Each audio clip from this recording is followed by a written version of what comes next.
Hello friends, Indian electric vehicle market. Is there a light at the end of the tunnel? This is the big question in front of us. When we talk on this topic, there are 4-5 key questions which emerge. How has the EV industry evolved in the world? What is the global perspective at present? How has the Indian EV journey been till date? Where do we stand on the EV journey at the crossroads? And last but not the least, what is the road ahead? So these are the questions which will be confronting us and we should be talking on. So if we look at the EV industry, the IC engine industry has been there for the last 120 years. And although the EV industry did evolve at the same time, but commercially didn't get conceptualized. Now we are at a certain stage when the world is talking of EV replacing the internal combustion engine. Why is this? One, the fuel or the petrol, the reserves are drying out. Second, there is a great emphasis on lower emissions, and EV offers a very good alternative and approach to lower emissions as compared to conventional petrol and diesel. Third, there's been a lot of technological development in EV and also reduction in cost in terms of battery. So it looks more commercially viable ever than before. And the other factor is the way the EV industry is evolved. It is technologically superior. So a lot of features which can be incorporated on top of a EV vehicle. And it is well positioned to take care of the three emerging trends: shared, autonomous, and connected. This is why the EV industry, a lot is being talked. Now let's look at the world EV market. The world is accepting it. You have all major auto players now giving a sharp focus on electric vehicle. They've announced their plans in terms of products, in terms of their strategies. And there are also some new players emerging. Penetration is growing at a fast pace, although it's still limited. China is the country which is leading the pack. The penetration is to the extent of 4%, and 50% of the EV world market resides in China. Then there are countries like Japan, Germany, USA, which are big auto markets. There also, there is penetration which is growing. It's grown to 1 to 3%. And last but not the least, is the emergence of an organization, of an individual, Elon Musk, in Tesla, which has absolutely, you can say, revolutionized the way will people look at automobile. With no background in automobile, that company has come to the forefront. And if you followed the news a few weeks back, this has become the company with the highest market capitalization in the auto industry. It's even overtaken the market capitalization of Toyota. And it has started even making profits from this last 2 quarters. So Tesla has been a game changer. And if Tesla can do it, why others cannot do it? That's the question. Now let's come back to our own India, the home market.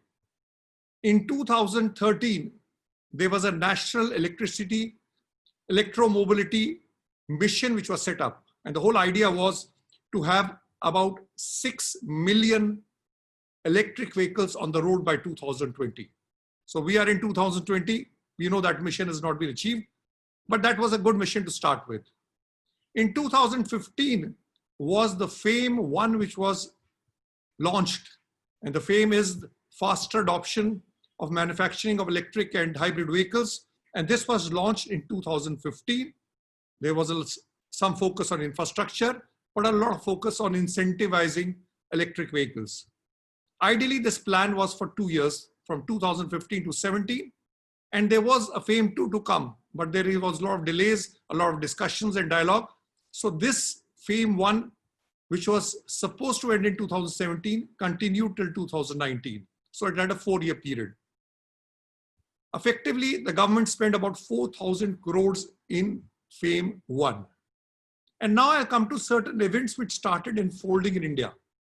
All of you would remember September 2017, the Siam meet in which Mr. Nitin Gadkari said, made the clarion call, or you can say made the call to nudge auto manufacturers or to push them that by 2030, India has to move out of the conventional fuel, petrol and diesel to alternative fuels, and the focus has to be on EV. And he used a very nice term that if it need to be, I have to push, nudge, or even cajole auto companies, I will do it. So this led to, the cat among the pigeons. So this was, I would say, a clarion call that we as a country in India, which was the third, fourth largest manufacturer of automobiles, especially in two-wheelers, we are number one. Why don't we start an electric journey, considering what the world is starting? And this was also looking at the emission problems in India and also the high import bill. So that was a call at that point of time. Another interesting thing happened at the same time. When we looked at it, at the same time, in August, September, there was an organization in a EELS which announced that they will purchase 10,000 vehicles, usage for government, electric vehicles in the market. And there was a tender made. Tata Motors won the first bid, but then it was shared between Tata Motors and Mahindra. And there were 10,000 vehicles which were planned. And it was said that these 10,000 vehicles will be delivered in the 6-8 months, and then the next order would follow. We'll discuss on that later. Also, interestingly, a lot of discussion, debate, dialogue, a lot of seminars used to be held. Electric is coming, it's the death of the IC engines. This was a lot of discussion going on. But 2018 September, something started happening in the Indian market. And that was the slowdown of the Indian auto industry.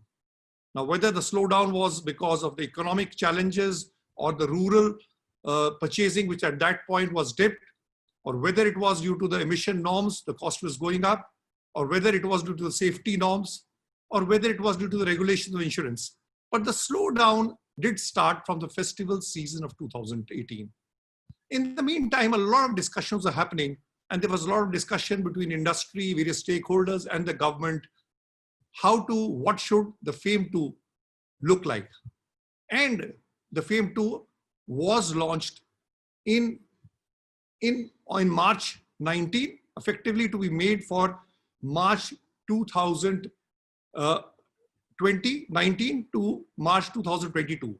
3 years was the period given, April 1st, 2019 to 30th, 1st March 2022.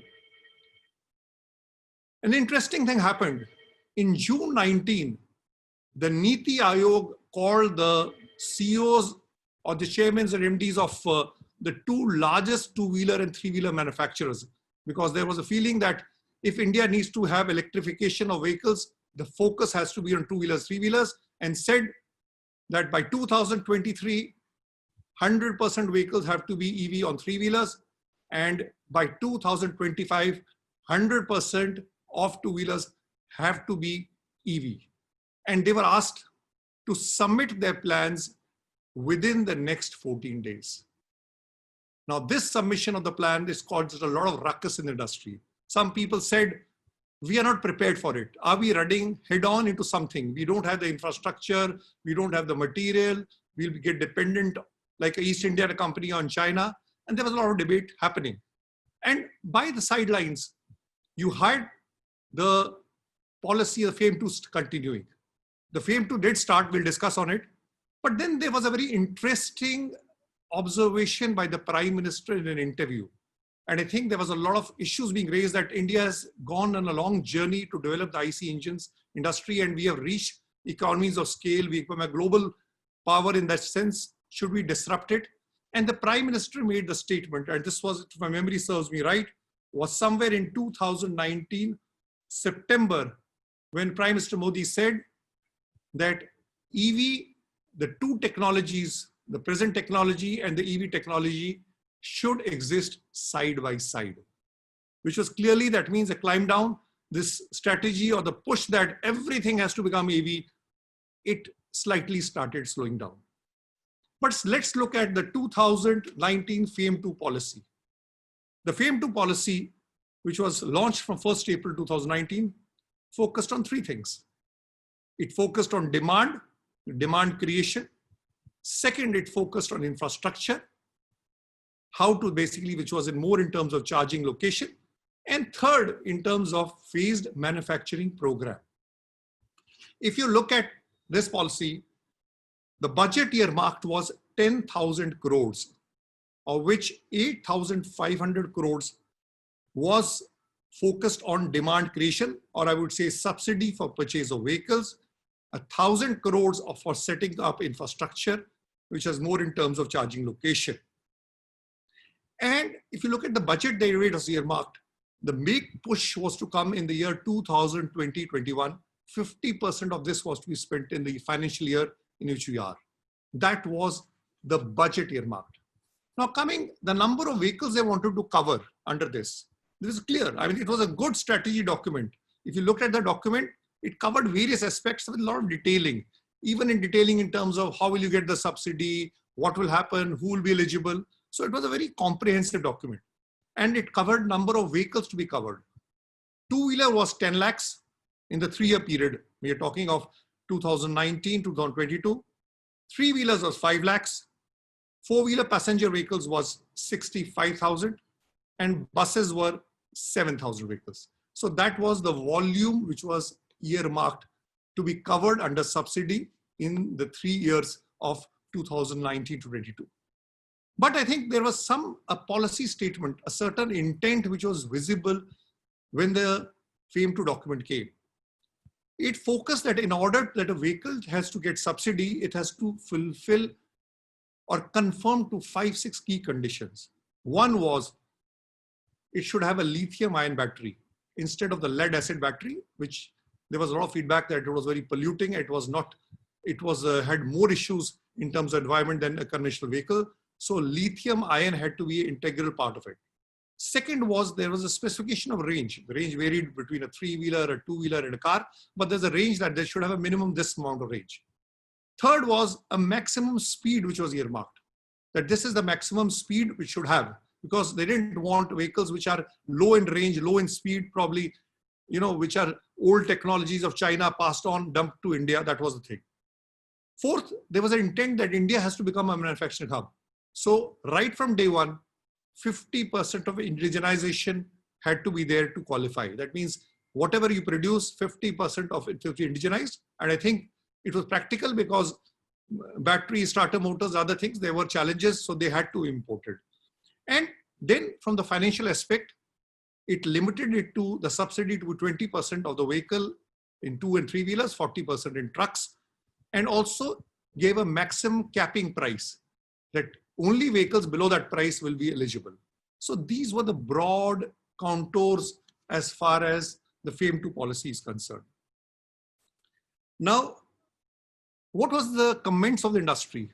So one, there was a good welcome that people thought that here the government has come out with a clear-cut good policy. It is focusing on technology. It is focusing on indigenous development. It's focusing on PMP, phased manufacturing program. So these were the positives. But some people felt that the bar, especially in 2-wheelers, had been raised too high. A lot of 2-wheelers which were being manufactured at a point of time would not conform to these criteria, especially in the criteria with respect to range, lithium-ion batteries, and also in terms of maximum speed. So there was a lot of debate, but people did accept it. This is as far as the FAME 2 policy is concerned. Now let's step back, or let me see where we stand on the EV journey today. So targets were ambitious. If you go by the targets which are being talked of in 2019, we talked of 30%, 40%. But let's step back and look at the figures. 2-wheelers, and I'm taking 2 financial years. One is the financial year which is just completed in 2019 and 20, vis-a-vis 2018-19. 2-wheelers went up from 1,26,000 to 1,56,000, a 20% increase. 4-wheelers actually fell from 3,600 to 3,400. Buses went up from 400 to 600. Now, if you looked at this entire piece, and if you looked at the market, suppose let's look at the 2019-20 market, which was to the tune of 2-wheelers were something like 180 million. This translated into something 0.8 of the market. And if you look at four-wheelers, it translated into 0.13%.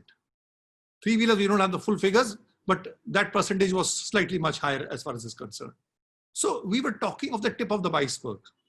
But an interesting thing was that even among the two-wheelers of 1,56,000 which were sold, hardly 20,000, 15 to 20,000 vehicles got covered under FAME 2. So effectively, you moved, as far as coverage was concerned, from 0.8 to 0.08%. So a lot of discussion that what you are doing. Now, EV share. So what we looked at it, so 85% of the market of the two-wheeler was not covered. There is understandable, probably there is time taken by companies to raise the bar, to bring in new technologies. So it probably took time. And four-wheelers, since there was another interesting cap, that it didn't cover personal vehicles. It only covered four-wheelers for commercial application. So 80% vehicles of the 3,400 were actually didn't get covered.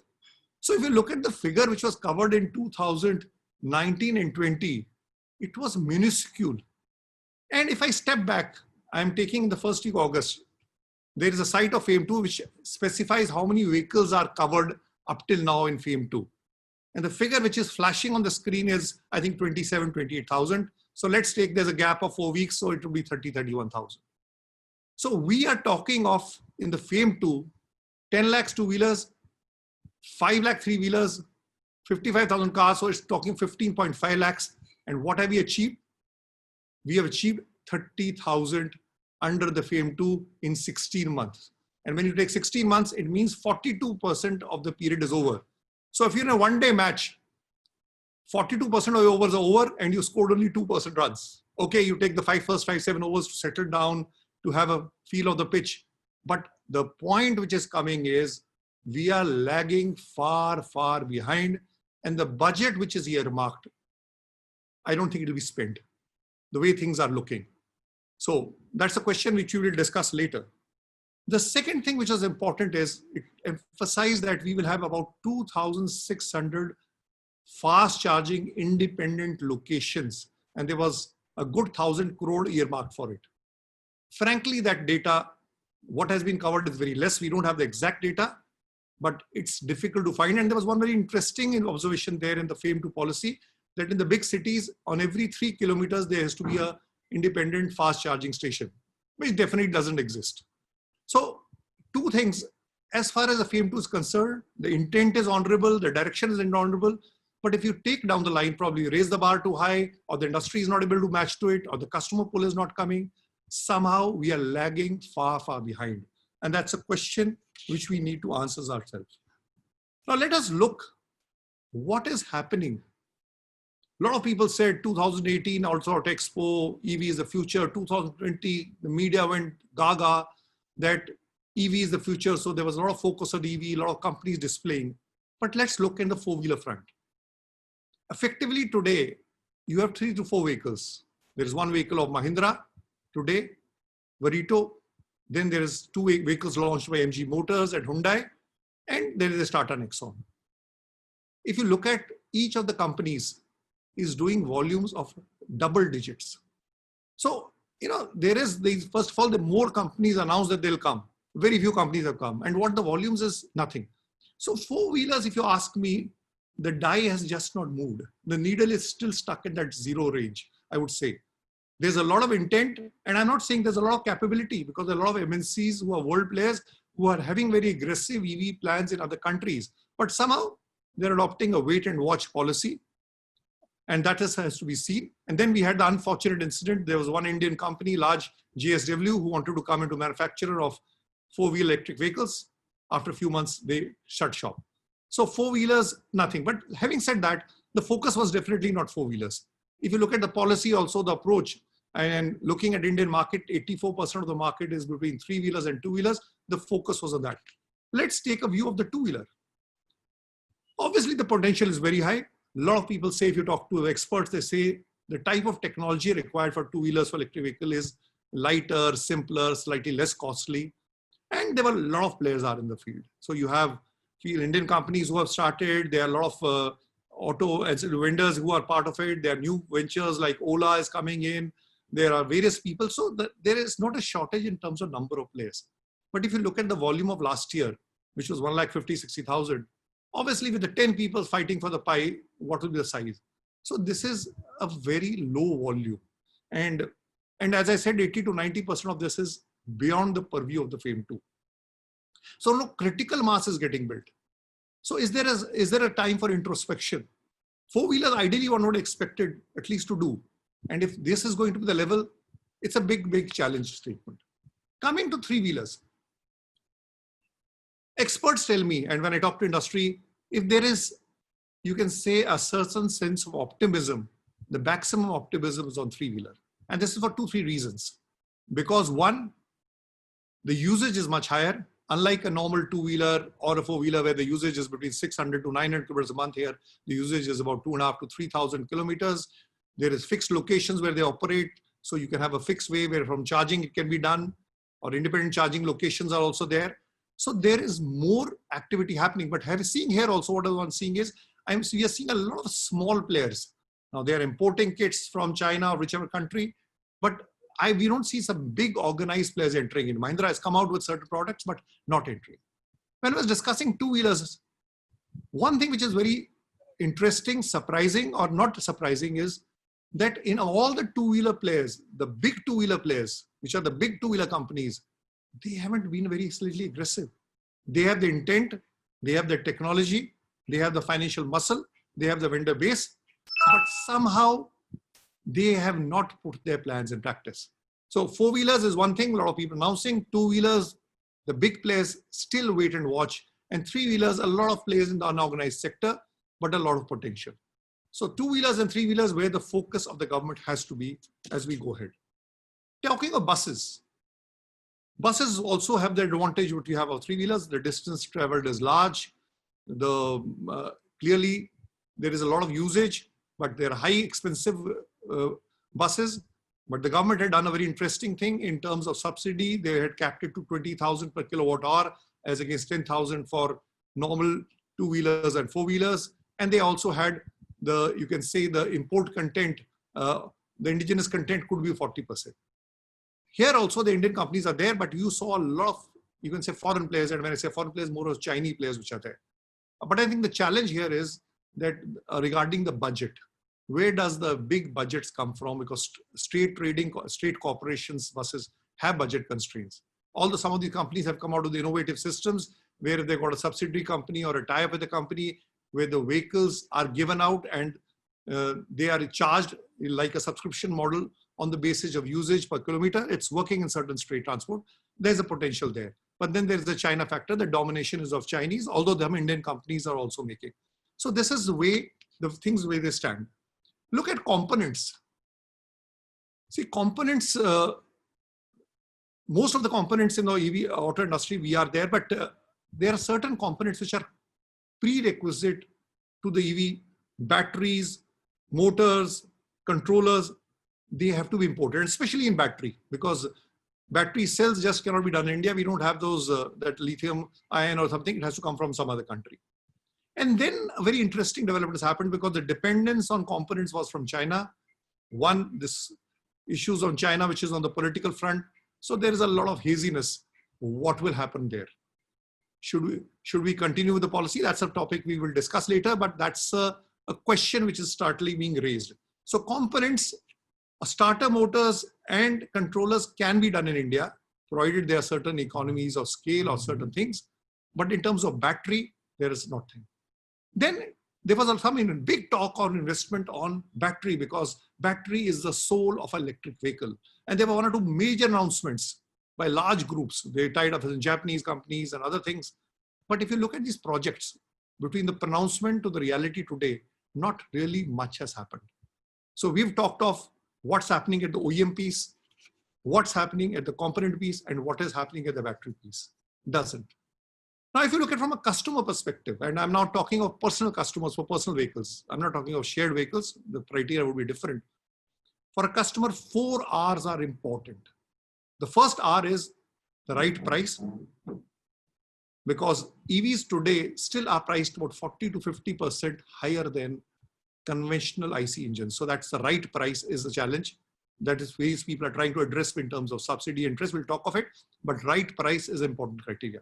Second is a range of the vehicle, because some vehicles which came, the range was 80, 120. People feel unsure, insecure themselves, so they want a higher range. But it's a chicken and egg story. The more you do high range, the cost goes up. And also faster refilling. The typical problem which was CNG, this is there. So range and refilling, the second R. The third R is the reach. We are talking of charging stations. 3,000 charging stations announced. Environment Minister Javadekar also announced charging stations. But somehow if you want to know how many independent fast charging stations exist, there are few. I mean, we have to face that reality. And the fourth R is on reassurance.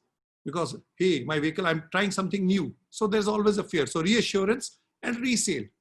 So somehow we have to focus on this also. Because if the customer doesn't buy, I'm now talking of personal vehicles, the 4 R's, the right price, the range, the reach, and the reassurance or resale, then we have a challenge in hand.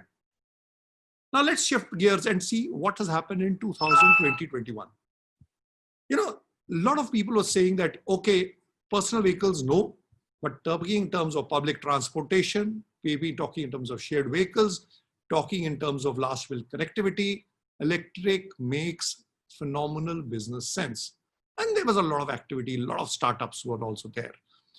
And I will talk of the startups also, because there are a lot of new startups which have come in, and they have their own challenges, which we'll talk on. But let's look at the COVID era. When the COVID era came, money became constrained. So the acquisition cost, which was already higher in an electric vehicle, became a slightly more sore point. Second, the shared mobility concept, which was the strongest driving force, whether in terms of fleet or taxis or two-wheelers or even in terms of buses, that has taken a backseat.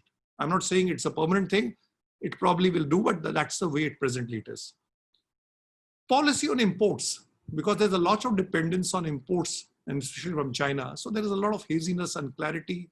Will the government allow? Can they go ahead? What is the alternative source? Can we manufacture here? So that's the point of it. And manufacturers also, if you look at it, they are adopting a wait and watch policy.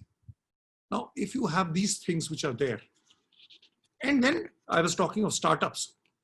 The startups also have their own challenges in terms of their funding and in the look at what we do. So, you know, in life, they say in economics, there are 2 cycles you can get into. One is a vicious cycle. There was a theory of economist called Nurse who propounded a concept of vicious cycle of poverty. And then there's a virtuous cycle.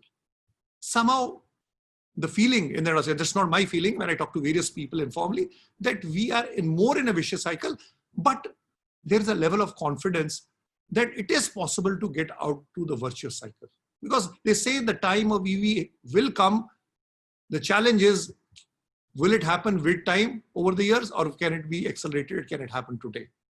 So I have talked to a lot of people in the industry, various stakeholders, maybe manufacturers, dealers, vendors, startups, customers, other people who are no doubt, some people in the government, both informally and formally. And I said, what is your view for the way ahead? Because all of them agree electric vehicle is the future, but somehow in the vicious. So I'm going through the suggestions which have come out. The first suggestion which came out very clearly was that can we clearly have this concept of X, you know, most of the vehicles which are there is a price gets added after X showroom. So if you look at it, there is a road tax, there is registration, there is insurance, and there is financing. Now, ideally, there is an announcement and there's agreement that road tax and registration should be free.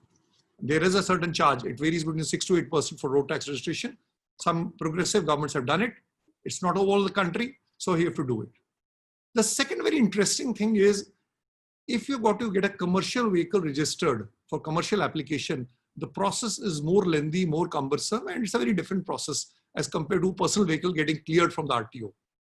And state governments have to give it a much faster green signal. One surprising factor I'd like to highlight, no complaints, but in the financial capital of India, in city of Mumbai, today this permission for registering electric 3-wheelers is still not there.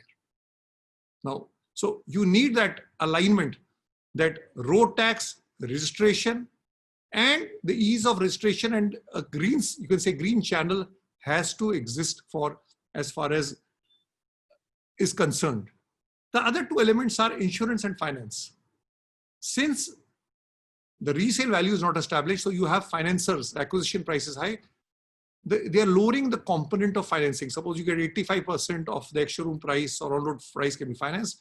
In electric vehicles, it is lower. So one, the government has to nudge them that you have to raise the bar, because these are safe vehicles, nobody can take them away. Second, which I think the Delhi government has done, and there is a special mention for the EV policy which has come by the Delhi government. I mean, they have answered it very well. Over and above the FAME 2, they're talking of 30,000 for two-wheelers and three-wheelers, subsidy 1,50,000 till for four-wheelers. They're also talking of setting up 1,000 charging stations or 100 charging stations in Delhi.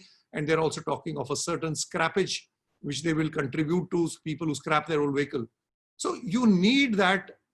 What is the Delhi policy announced? If you ask me, it has to be seen into practice. But how can this policy, which is very regional, which is Delhi based, can be made national? Since the party at the center has the alignment with the 18, 20 states, they do run 80%. Can it be done faster? Although we have a federal structure, but this is an important area. This will bring down the ease of owning a vehicle, and the cost of acquisition of the vehicle will become much faster.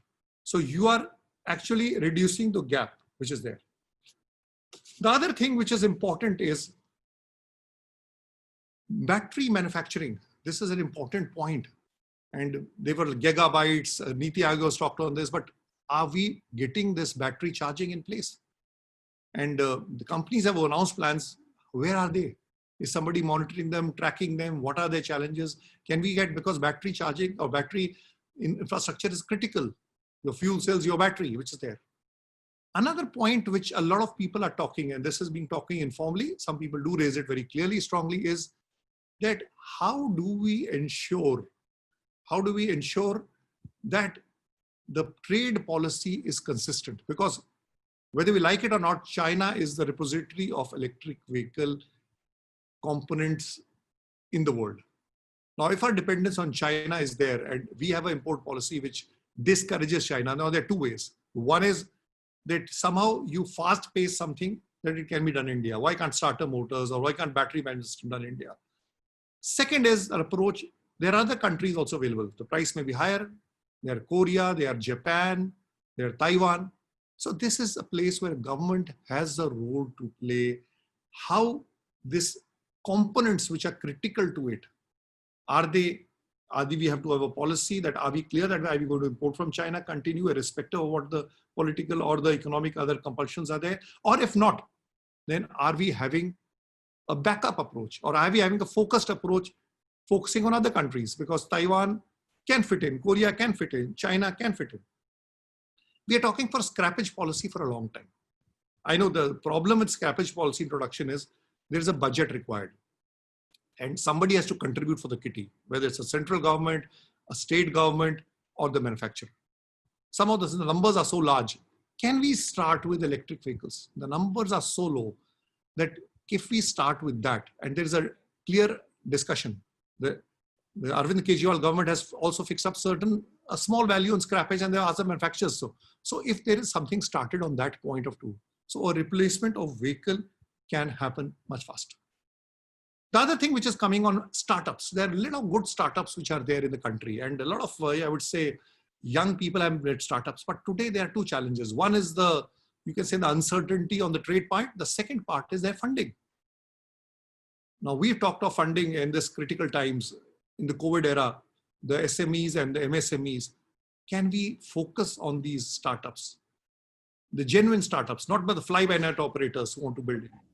And how do we inculcate with them, do the hand-holding, do the guidance at this point of time? We have to become a big manufacturing hub. That's the clear story which is being talked of. And we have the best of, you can say, the technical institutions. Now, if electrical vehicle is the future, we have to do a lot of research, and a lot of research has to be related to two-wheelers and three-wheelers. And there are not much of things available outside in the world. Four-wheelers, there would be. Can we adopt, or the government have a clear focus key? Are these 2-3 IITs?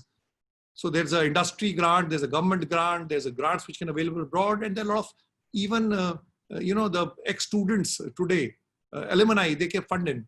Can we have a very focused approach in identifying 2-3 centers of excellence in IIT so that we can raise it? One point which the practical people are saying, that this budget which has been earmarked for FAME 2, it will not be spent. The funda is that 45% of the time has passed, only 2-3% of the budget of the 8,000 crores is spent. They think, can we increase the subsidy? Because you don't want to exceed the budget. Can we increase the subsidy? Or can we even look at, I mean, that's a suggestion. I'm not saying that a lot of people view that we want to 100% electric. Can we have a strong hybrid electric approach? And we have a very clear criteria of emission or fuel efficiency. Can we give some subsidy to them even? Today, we have a subsidy of 5% as the excise duty, or you can say the GST on electric vehicles as compared to 28% to 48% between 2 and this thing. So is there some method we can do part of this? So people are looking in the same budget, which is the FAME 2 benefit, although GST budget will not come from this, but in terms of higher subsidy, can we broad base? Today, a lot of two-wheelers are out of the circuit. They're out of the ecosystem. I'm not saying you have to give them the same benefit, but a slightly partial benefit. These are voices coming in the industry. And last but not the least, I believe today you need a very strong, you can say, an industry interface with the government, because there are things related to the taxation, there are things related to the import duties, there are things related to the finance ministry or various other things, road transport, non-conventional energies. Have a strong body, which is like what we talk today in marketing, a single point interface for the industry, for the vendors, for the startups, and they monitor and they even push, because it is possible that manufacturers also are waiting and watching. They need also a lot of pushing and nudging. So that's a body, and that's a single point interface. Otherwise, what happens is people are rushing to various organizations and sometimes it's not clear. So that's an important point. So electric vehicles, and we have this small challenge which is there, because one thing which is coming out very clearly is that in mass transportation, public transportation, in shared vehicles, electric vehicles are eminently suitable.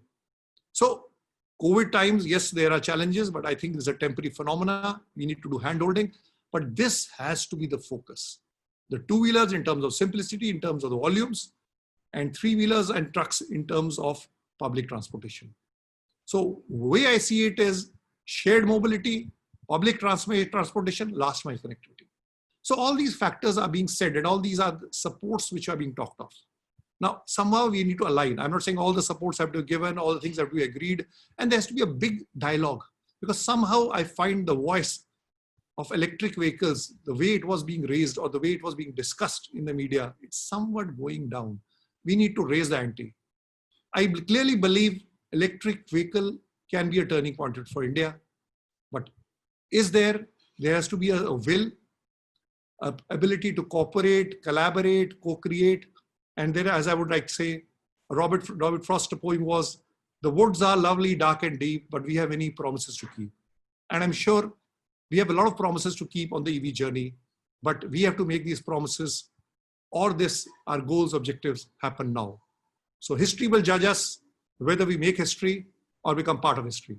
I'm sure the will, the desire is there. We need that energy, enthusiasm, and the co-creation and the strong working together to create it. So there is a light at the end of the tunnel, but we need to think out of the box. We need to co-create, we need to collaborate. And if we do it, why end the tunnel? The tunnel can be much nearer. Thank you, friends.